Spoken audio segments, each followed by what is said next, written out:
Hello दोस्तों, आपका स्वागत है फ्री आर एस क्लास में।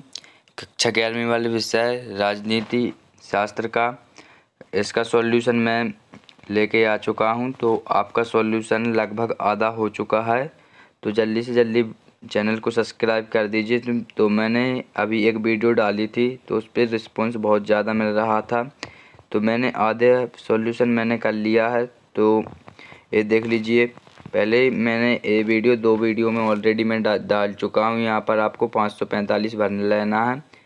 तो अब देख लीजिए, अब देख लीजिए, पहले मैं पेपर में बता दे रहा हूँ। कुछ नए स्टूडेंट होंगे तो उनको पेपर भी मालूम नहीं होगा, तो मैं उनको पेपर भी बता देता हूँ। स्टूडेंट ऐसे कुछ को पेपर नहीं होगा तो इस प्रकार देख लीजिए, आपका इस प्रकार पेपर का पैटर्न आया हुआ है।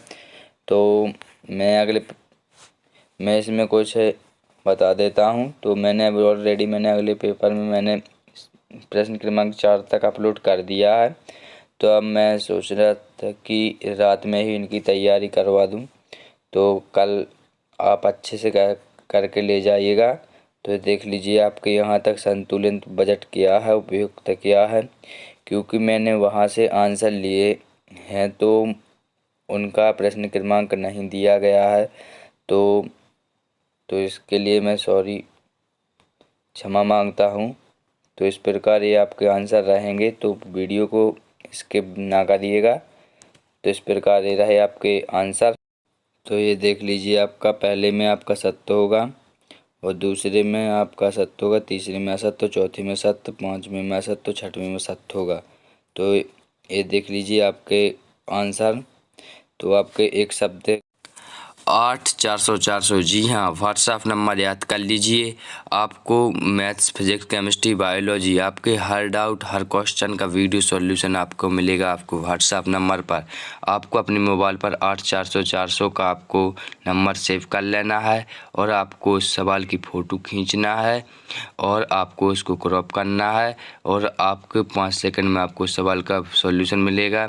6 से 12 IIT जी नीट CBSE सभी बच्चों के लिए। देर किस बात की, आप अपने मोबाइल में 8 400 400 का व्हाट्सएप कीजिए, डाउट आउट कीजिए, लिंक डिस्क्रिप्शन में है। गया एक वाक्य के उत्तर हैं, तो देख लीजिए, प्रश्न क्रमांक इसमें के उत्तर हैं।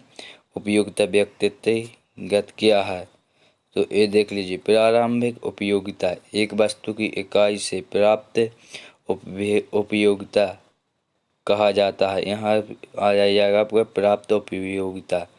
तो यहाँ देख लीजिए, फलन उत्पादन, ये मैंने एक क्वेश्चन दूसरी वीडियो में डाल चुके हैं, तो आप जल्दी से जल्दी स्क्रीनशॉट कर लीजिए।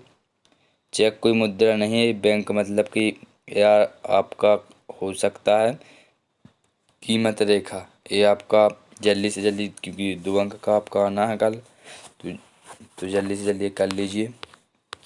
ये देख लीजिए, प्रश्न क्रमांक 7 पूर्ण प्रतियोगिता क्या है, तो ये आपका जल्दी से जल्दी कर लीजिए, स्क्रीनशॉट कर लीजिए। मैं क्यों पूर्ण प्रतियोगिता से अभिप्राय बाजार की एक ऐसी स्थिति से है जिसमें किसी वस्तु विशेष अनेक क्रेता विक्रेता वस्तु का क्रय विक्रय स्वतंत्रता पूर्वक करते हैं, तथा कोई क्रेता अथवा विक्रेता वस्तु के मूल्य को प्रभावित करने में असमर्थ रहता है। तो ये आपके हो चुके हैं एक शब्द एक वाक्य में, और कुछ 7 तक हो चुके हैं। तो अब देख लीजिए अगले क्वेश्चन का आंसर।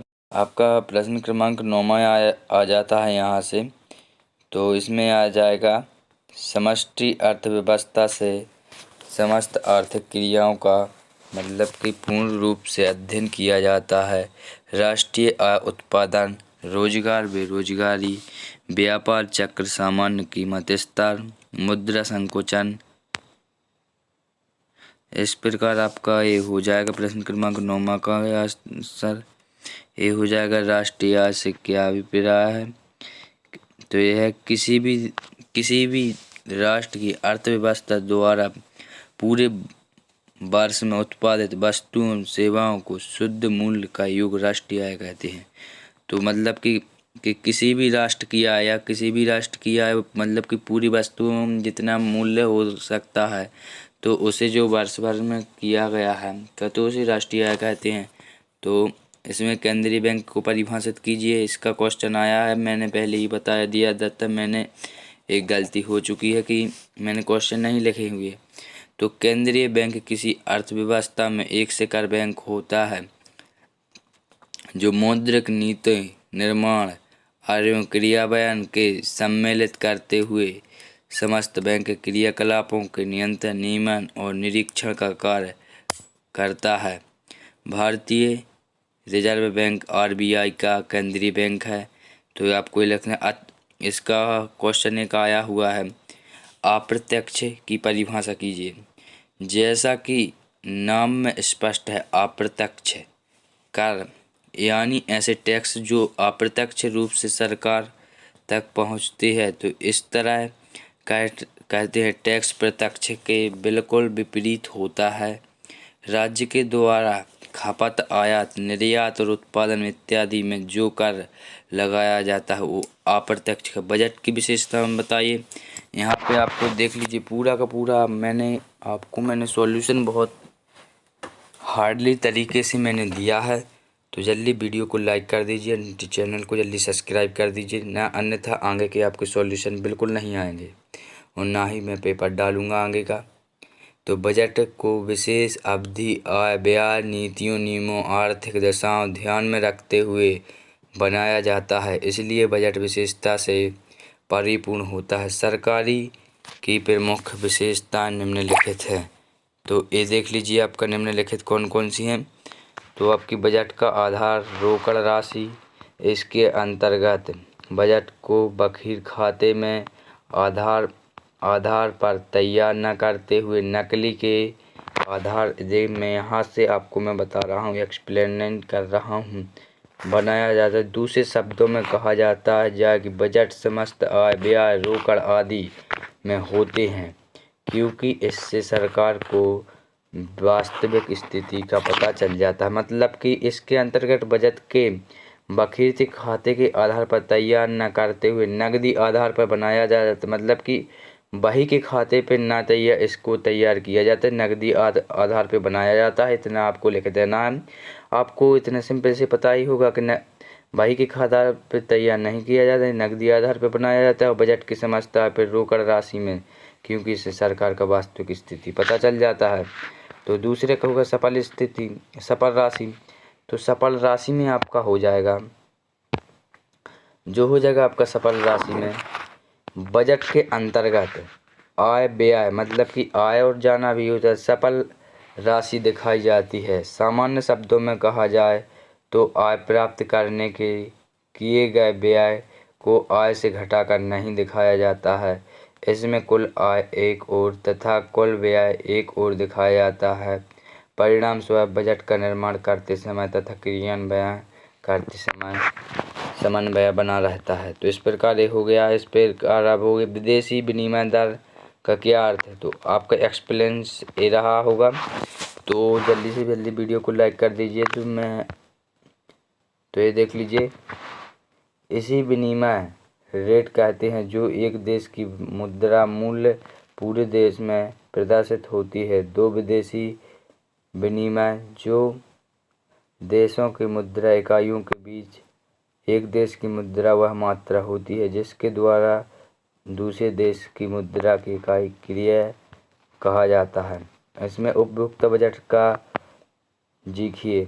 तो इसका आपका आंसर होगा, उपभोक्ता के लिए उपलक्ष्य में उपभोग बंडल दोनों वस्तुओं की कीमत तथा उपभोक्ता आय पर निर्भर करता है।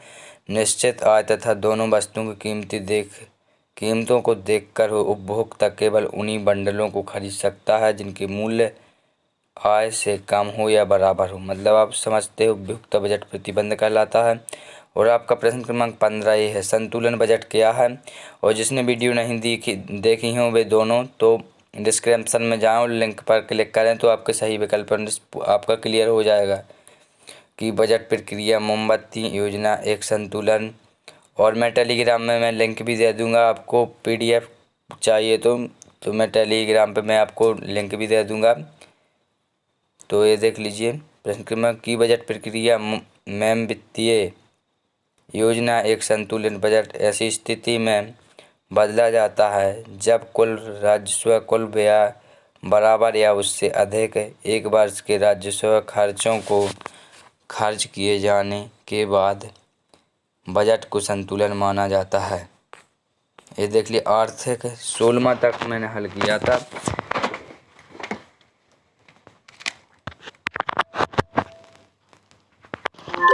इसमें हो आर्थिक क्रिया अनार्थिक क्रियाओं।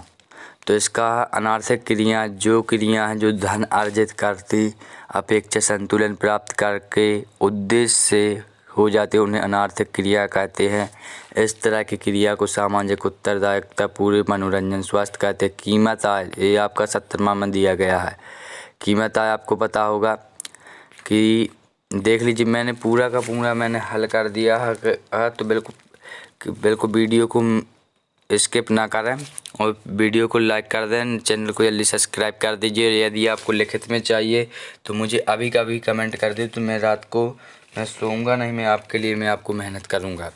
कीमत सीमा निर्धारण का उद्देश्य लाभ प्राप्त करना। किसी कीमत तल को निम्नतम निर्धारित कीमत भी कहते हैं। स्वतंत्र बाजार व्यवस्था में वस्तुओं व सेवाओं की कीमतों का निर्धारण मांग और पूर्ति शक्तियों के द्वारा कीमत व सीमा कीमत तल कहलाता है। सरकारी बजट के उद्देश्य समझाइए।